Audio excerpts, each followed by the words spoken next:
come on, look at this. This has got to be one of the best villains in all of animation history. Nothing in animation is there by accident. They're doing this on purpose. Someone who has a cat animated that shot. You can learn a lot about animation just by looking at it like this. This is a really great pose, and I want to tell you why. I'm going to be going through this scene shot by shot and just pointing out some interesting things that I see as an animator, so I hope this is interesting to you. I am Puss in Boots. So right off the bat, you have some really interesting surfacing details going on. In the foreground, you can see there's a kind of painterly treatment to the wood material. It's not exactly wood grain like you would see in real life, but it's got this kind of like painterly texture that you can see the brush strokes that the artist went in and applied to this texture. Even the highlight on here has kind of a brushstroke texture to it. We have a quick succession of shots here where you have the milk being filled up, but when the milk splashes, you can see there's these droplets. What I believe is happening here with these droplets is that the artist is actually painting these by hand. The liquid that's in the glass right here is actually simulated, but these droplets that come out of the milk are being drawn by hand by the artist. We have a really good framing of Puss is in the center and everything is balanced right now. And that's kind of a hint as to what's to come because the scene is about to go all out of whack. So watch what happens. Another glass of cream. Make it your heaviest. Oh, I keep the heavy stuff in the back. Clearly in this wide shot, there's someone that's going to be sitting here because the framing is indicating, you have two characters that are between these two posts here, but there's no one between these two posts here. So clearly something is going to happen in this scene that happens with this bar stool. So they're highlighting it for a reason. They want you to see that it's empty. I'm going to pause it on this framing here. This shot is kind of foreshadowing what's about to happen in the rest of the scene. All of the lines of the table are tilted. So pay attention to what happens in these next few shots.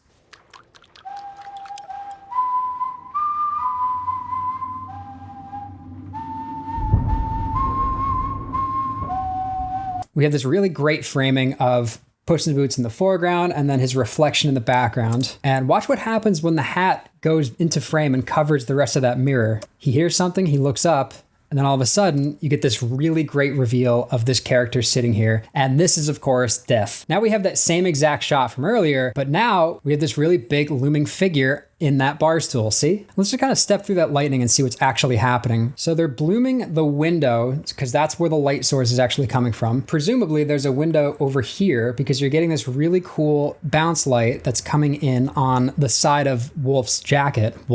Sorry, I worked on Bad Guys. We called Wolf. The side of Death's poncho here. You get this really cool highlight. We're establishing a new scene direction here because a majority of these shots were on the other side of the bar. So now we flipped over to the other side of the bar. If it isn't Puss in Boots himself. In the flesh. It's a great reveal of one of the main villains. You got that eye popping out of the dark. And if you notice, they have his mouth and his snout outside of this hood here so that it pops out here. What this is doing is it's creating lines that are not overlapping each other. In animation, we call that tangents. So imagine his snout actually ended here, and you have this snout shape here, and then the hood came down this way or even, came through here. Right here, this line is actually called a tangent because the edge of one object is bleeding into the other edge of another object. So the fact that they're breaking this up is actually really smart. You have the line of the hood, which comes down here, and then you have the snout shape, which pushes out of that silhouette that you have of the hood. So now this is really clear what this shape is. It's very subtle, but I promise you every animator is thinking about this. And now we've crossed over, so now we have the snout on the inside, but it's still outside of the line of that hood. So we're still not tangenting. Hey. There's the famous hat, the feather, and of course, the boots. Okay, I want you to notice something going forward in this scene. Every time we have a shot of Death from here on out, basically in this scene, the perspective of the camera is actually tilted about 5 or 10 degrees. And you can see it in almost every single one of these shots that has Death in it. The horizon line is actually being tilted about 5 degrees. It's supposed to give the impression that something is not right. When Death points out the boots in this shot, what's really nice is you have the boots silhouetted against that foggy background so that you can clearly see the edge of the boots here. I guarantee you, at some point, someone gave the note of, hey, let's lighten the background here so that we can clearly see his boots here. And even if they didn't, they knew what they were doing. My compliments to your cobbler. Thanks. Good to meet you, too. I love this shot so much. Look at this. First of all, the way that this character is posed is he has leading lines that lead your eye directly to where the animator wants you to be looking. So take a look. You have the snout that's pointed down. You have his smile that points down. You have his eye line is looking down. So everything in this shot, even the arm on the table, if you follow this line, it's going right to Puss in Boots. Even look at the bottle on here. This edge on the bottle is pointing right down to Puss. This is intentional. This is not an accident. Nothing in animation is there by accident. All of these leading lines leads your eye directly to this character. You want him to feel as uncomfortable as possible in this shot because he's being intimidated by this new mysterious character. And then he gets uncomfortable, he shifts away a little bit. Can I get your autograph? Been following you for a long time. And then again, you have the perspective tilted here. They could have easily rotated this shot so that it was a straight, direct overhead shot, but they really want you to feel like something is going on here. Sign right there. Now he's looking down. You get a really cool POV. And then the punch in. Here's some more really interesting surfacing details. Look at the wood grain on here. It's completely hand painted in. I think that is such a cool detail. Okay, you get a really quick rack focus from his finger to Puss in Boots so that you have this continuation, because in this shot, you're looking at his finger, which is moving. So you want the start frame to be on his finger at the start of this. And then you get the quick rack focus to Puss in Boots laughing in the background. All of these choices are intentional for your eye to lead into the next shot. That's something that people in the story department and people in the layout department, this is something they're thinking about all the time. So I've heard. You will find your reward does not come easily. This I tell you. And again, you have this completely tilted horizon. You know, now we're getting even more tilted with this. You know, the horizon should be like, 20 degrees off of what it is right here, but they are really going for it. And now you have this really cool camera shot where he stands up into frame. And now this is one of the first shots in a while where like the horizon line is pretty centered. Like this is one of the ones where we're getting back to what we should be seeing in a regular non-tilted shot, because they're trying to get the impression that Puss is taking control. So he's standing upright. The framing becomes upright and less Dutched. Now, something that's really interesting that happens a lot in editing is you have this duplication of events. And I'll tell you what I mean by that. So if you notice in the end of that shot, his hand actually continues this motion where it's over the sword. But if you cut to the next shot, he's actually still doing that motion, but they really want you to focus on that part. So what they're doing is they're continuing that action into the next shot so that you feel it even over the cut. It's really subtle, but again, this is all intentional. Really nice framing here with the sword in the foreground, rack focusing to Death in the background laughing. And I mean, such a strong pose here with this smile. Everyone thinks they'll be the one to defeat me. But no one's escaped me yet. All right, let's get it over with. Look at this perspective. It's getting even more tilted as we go in this scene. Nothing in here is staying upright because something is askew. Something's about to happen. You get this really slow push in on Death here. And now we've started this continuity action of Puss in the foreground, starting to be bored. So that on the cut, we feel that this is a justified pose at the start of here. Here's just one of my favorite poses in the whole movie. Fear me if you dare me.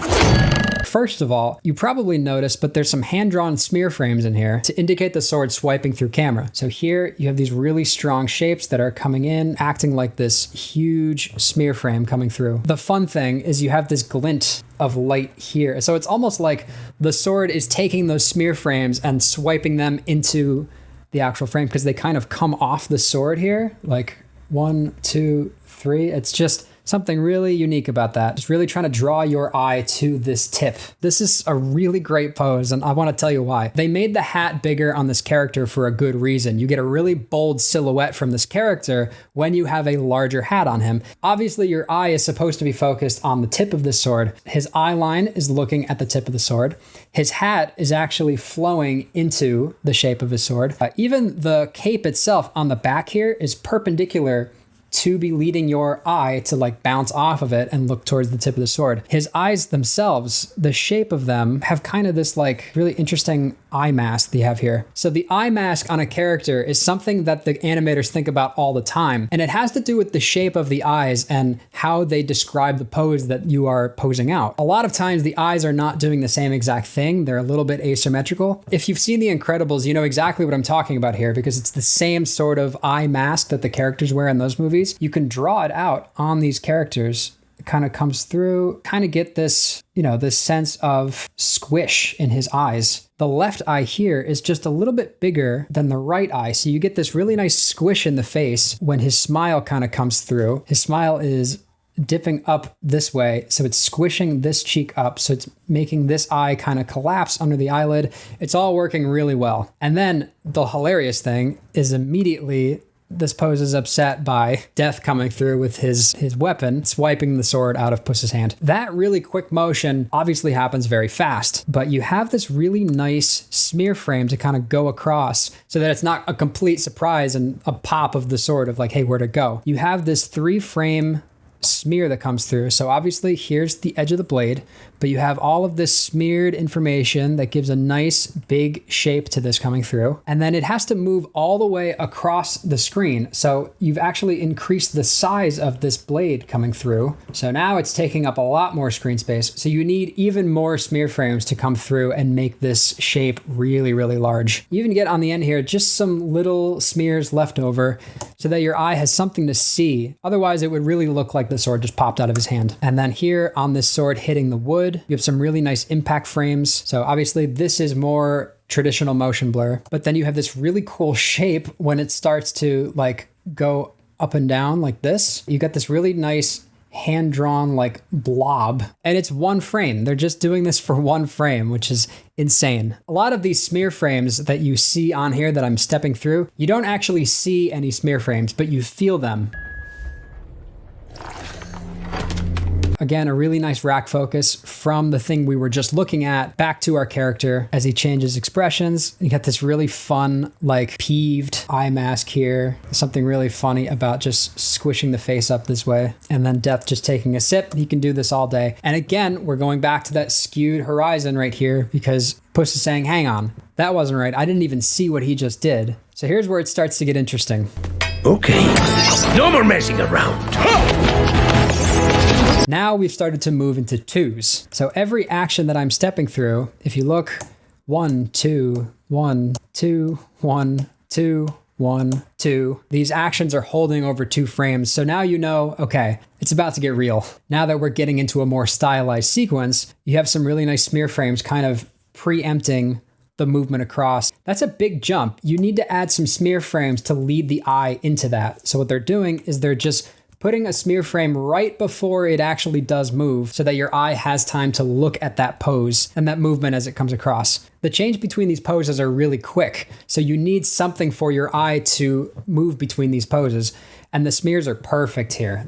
I'm sure they have a style guide for the animators for these smear frames. Like you have these different lines that are coming off of each other. They're not exactly all parallel to each other. You know, you have some that are a little bit off-centered. I'd be really curious to see a style guide for these smear frames. You can see those eyes popping out. If you saw my last video on Puss in Boots: The Last Wish and how we saw that the eyes pop out with that emissive texture, this is exactly what I'm talking about. So something really nice they do on this scene change is they have, well, first of all, they have this cape kind of like dematerialize in front here, which I think is awesome. But you have the camera start to pan to the left a little bit because the next shot is very quick and it's moving from right to left. So you need something for your eye just to transition into that next shot. So they start to move the camera just a little bit to the left at the tail end there. Now he's coming through. And here's where all the money comes in. So notice what the characters are doing when they are moving on 2s. The characters are actually holding their position for 2 frames at a time. But if you notice the camera,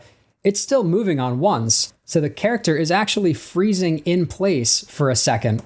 as you go to the next frame, the reason they're doing that is because if the camera was moving on twos, it would feel really jittery and stuttery and your eyes wouldn't be able to tell what was going on. So the fact that they're keeping the character on twos, but locking them in place on the actual like screen position means that the camera can still be smooth and the action doesn't appear as jarring as it would if it was all on twos. So you got these really cool impact frames as he hits the ground just on here, definitely hand drawn. And now you have this really cool stretch pose of his feet leaving the ground with some nice smear frames. And then you're hitting this pose up here. So you have this anticipation for what he's about to do. And, you know, they're lighting up the tip of the sword here because they want you to know that it's sharp and he's going to sting with it. But you have this really cool contrast between this really straight pose here that's just like really, really small. And then this pose where he's taking up so much more horizontal space. This is the bouncing ball right here. You go from this to this. Now the ball is stretched out. And now you have the volume back. So the volume is now squished up again.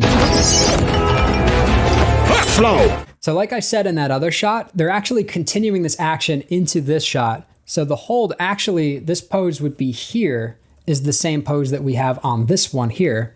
But they need to start the action back a few frames just to give your eye a second to catch up to see what's going on. So you have Death in the foreground who could not care less about what's happening. So Puss hits this pose here and now finally Death has looked up. And now watch what happens here. This is really interesting. Puss actually comes through and he hits Death in the mouth right here with this pose. He gets him. This movie over. But Death is not a real character. He's the embodiment of the idea of death. So this doesn't hurt him. The first strike that Puss gets on Death, he actually wins. But he doesn't. So Death slides out of the way, and I want you to watch this in slow motion here. They're actually just duplicating the geometry of Death, which I think is a really interesting way to get a smear frame. So you have him hitting this pose, and then you have the second iteration of Death kind of absorbing into that pose. And then watch the ears in the background. The ears actually will come back up to settle into this standing pose. And the mouth here too. Look how much they're bending the nose here to get that pose to really hit home, because they know the eye is going to naturally lead up this way. So they want this nose. I mean, it's not bending that much, but it's bending enough that your eye is going to be leading up into this next pose. And that's how the ears are following through in this pose right here to kind of finish this out. And Puss is in the foreground like, what just happened? Look how quick that pose is to go from here to here, just jumping right up. No time to waste. We're in the action scene now. Puss is getting ready over here. Look how fast he jumps from this pose to this pose. So we need something to hold back the eye just to lead it into this pose. So what do? They pick the thing that he already has. They pick his tail. Look how much they are stretching his tail in that shot. That is crazy. So cool. And then it just snaps right back up into the cape. Beautiful. Flow! Floppy! So the eye is focused right here. So the next set of smear frames needs to be around that area between this and where the pose ends up. His head is going to end up over here. We're looking here. So we're drawing smears between where our eye was looking and where we want it to be looking. And again, the ears are acting as the secondary action and following through on this. And now look how much we're tilting the camera here. I'm telling you, they are doing this on purpose. They're tilting this camera so much. It's so cool. Another set of smear frames here, which is beautiful. Again, they're duplicating this geometry so well and so effectively. And it's only, again, on one frame. So you're not noticing it, but you feel something is weird. Just gorgeous. There's still a lot to talk about, so let's strap in. So Death is playing with Puss in Boots right now. So now Puss is getting upset. He wants to flourish a little bit. So he's going to do this really, really exaggerated spin move. So we have these smear frames to kind of lead our eye into the sense of what this action is doing. You know, you have some leftover smears over here,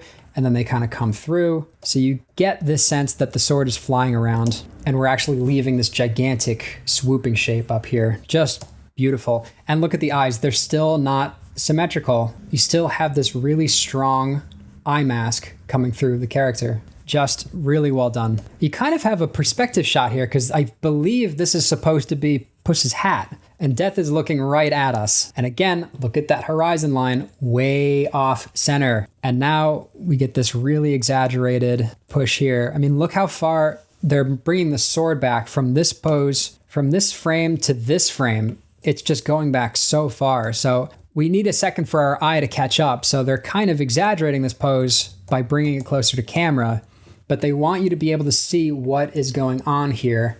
You know, you have this sword all the way back here, and it has to come across frame this way. And so, yep, now they have these smears to kind of make your eye catch onto. Now we're going from screen right to screen left. So they want your eye over here. So they're doing extra smear frames to make sure that you're catching it. And then watch what happens. Now that our eyes are looking over here, we're catching on to Death's hand right here on the left side of frame as he picks up his weapons. Now his weapons are so cool, and I'll tell you why in a second. They've got their own little smear frames coming off of the scratches on them. These shots are probably 5 frames each. Let's count it. 1, 2, 3, 4 frames, maybe 5. 1, 2, 3, 4, 5. That one's 5. So 4 and 5. And now so much has been said about this shot, so I won't try to harp on the fact that you got the reflection of Puss in Boots' eyes here, you got his eyes here, and then the way that's mirrored in the last fight. But the only thing I'll say is look at how this horizon line is completely tilted now. It is like almost corner to corner the way that they are framing this. It's just, and look, you see what they're doing? You see in this shot, I'm telling you, the horizon line is here. And then what do? They're tilting the horizon even more. Now it's completely, almost more than corner to corner now. This is a framing device for what this fight is supposed to be.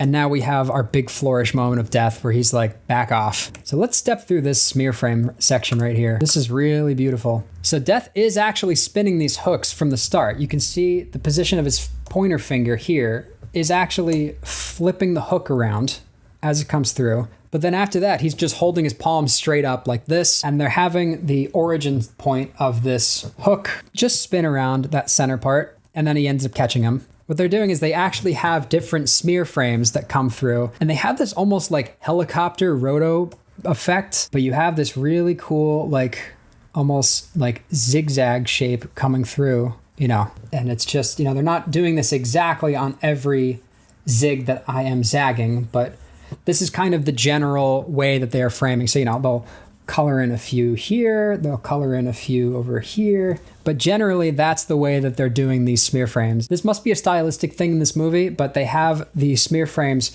jumping off of the blade here. So you see it here and then here. And then it kind of falls this way. It's a really interesting choice. I haven't really seen that too much in animation where they're actually choosing to make that like a tangible thing that the sword interacts with. You know, again, right there, this flourish part here gives these little beads. It's almost like sweat beads coming off of the sword. Nice little smear frame coming off here for the fingers. But again, look how far we're tilting that horizon. I'll stop talking about that now. You get it.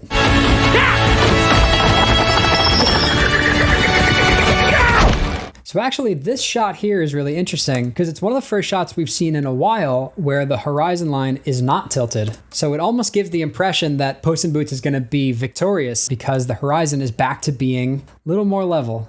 Just like that. Maybe the tides have turned in favor of Puss in Boots. And he comes through and he's spinning.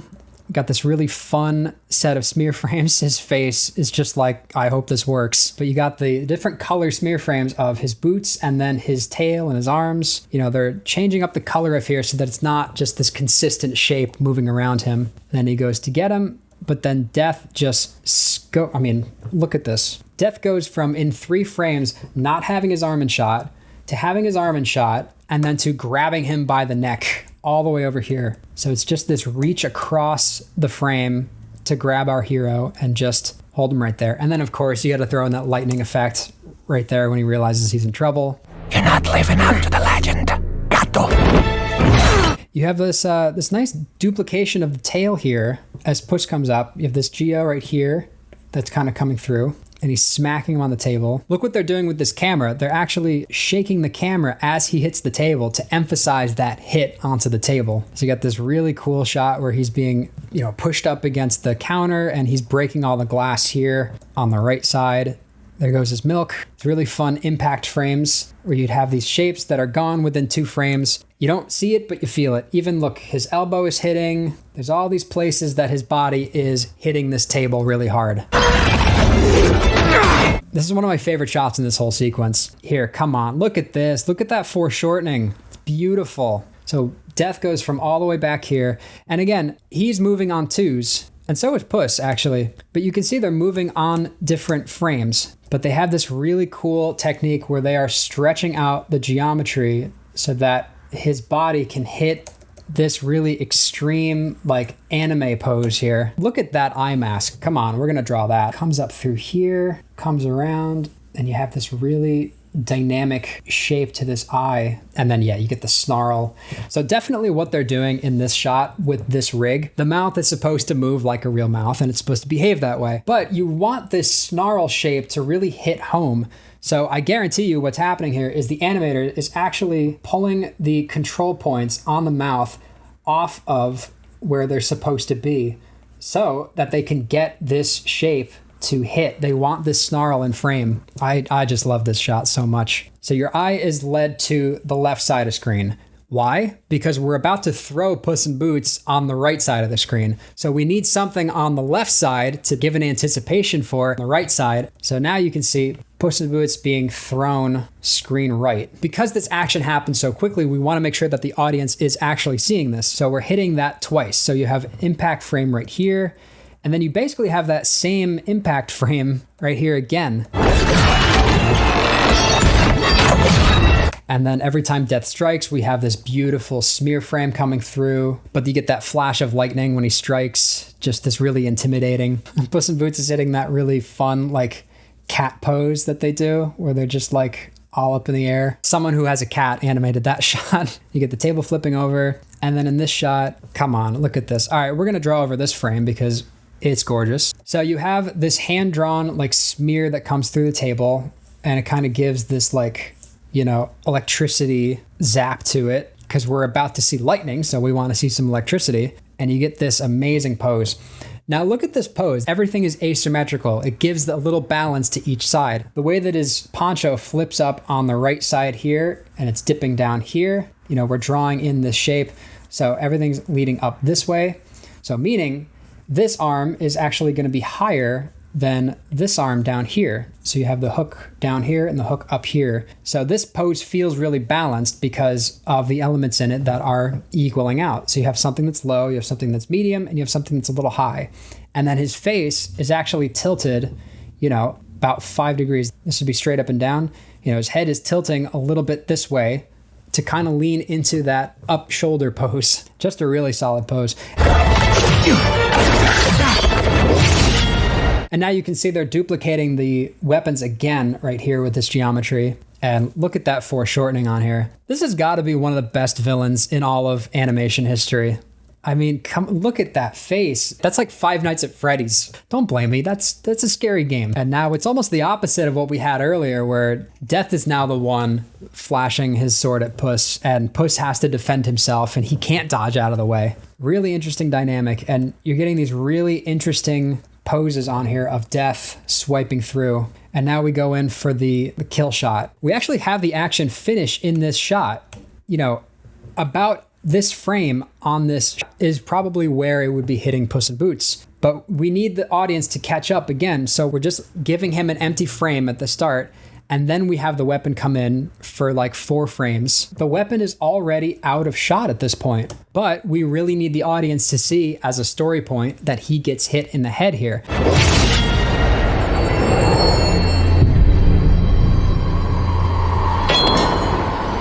We're backing up the action so that you can actually see what is going on here as he is getting hit for the first time. And that's a really interesting story point. And again, look at this framing. You have the Dutch camera angle. You have the leading lines of his eyes looking at Puss.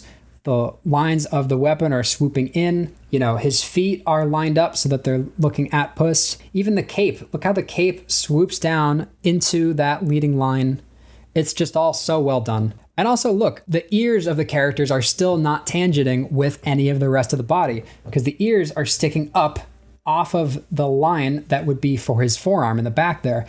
And his other ear is right underneath that. So you have this separation of the ears and the arm so that nothing is tangenting. So it's really clear what this silhouette is. You can learn a lot about animation just by looking at it like this. And you got this really cool slow motion shot here coming through. And again, what we were talking about in the other video was the eyes are popping against this dark background. Everything else is red and black and white, but his eyes need to be green, because that's the thing that we need to pay attention to, is his eyes are looking up at this blade cutting across his forehead. And this shot is just so scary. I mean, look, again, the ears are pointing off of the body, so you don't have that tangent. You have the feet that are lined up against Puss here. You have the weapon that's just completed the action, so you have those hairs kind of coming off of him. And now the only thing that remains of that red scene is the red blood that comes off of Puss's head. Some really solid character effects work here with the hairs coming off of his body. Shout out to character effects, because they don't get enough credit. I just love the smell of fear. Some really solid acting choices. But on that love move that they have here, they have the tongue really anticipating what he's about to do here of coming down. That tongue is staying up there to really emphasize that L shape, and just having that jaw almost like break here. Like this shape here of where the mouth is, you're almost stretching that jaw out to really hit that shape. And that spark, when the blades hit, you have that really nice impact frame with the sparks coming off. And then, yeah, the sparks on the ground look beautiful. The lightning flash obviously revealing those like reflective eyes that you see on animals in the middle of the night. Just so scary. So I'm going to call it there, because I could talk about this movie forever. And if you want to see another video like this of a different scene, let me know. If there's any other movies that you want me to look at these scenes just like this, please leave them in the comments. I think there's a lot of cool action scenes that we can break down here, especially for movies like Spider-Verse or even The Bad Guys. Let me know what you want to see. Thanks for watching.